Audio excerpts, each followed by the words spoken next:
les informations sont encore assez contradictoires et il faut bien le dire, pour l'instant, les équipes scientifiques de la police sont encore sur place en train d'essayer de comprendre précisément ce qui s'est passé en fin d'après-midi. C'est donc un bus qui a explosé, un bus qui était vide, qui ne transportait pas de passagers et qui a explosé sur une route très passante de Jérusalem dans le sud de la ville.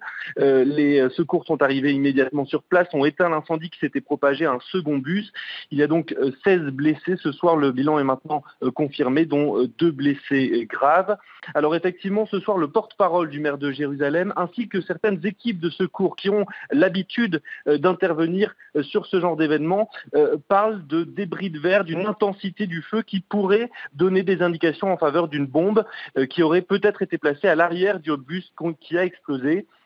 Il faut rappeler que les attaques à la bombe qui visent des bus sont très rares. Ici, c'est plutôt la marque de fabrique de la seconde intifada. Il y en avait eu un certain nombre au tout début des années 2000, mais aucune ces derniers mois, depuis la vague de violence qui secoue Israël et les territoires palestiniens. Ce n'est pas du tout le mode opératoire que l'on a constaté lors de ce qu'on a appelé l'intifada des couteaux. C'était bien plus des attaques au couteau, donc ces 6 derniers mois qui ont touché Israël et les territoires palestiniens.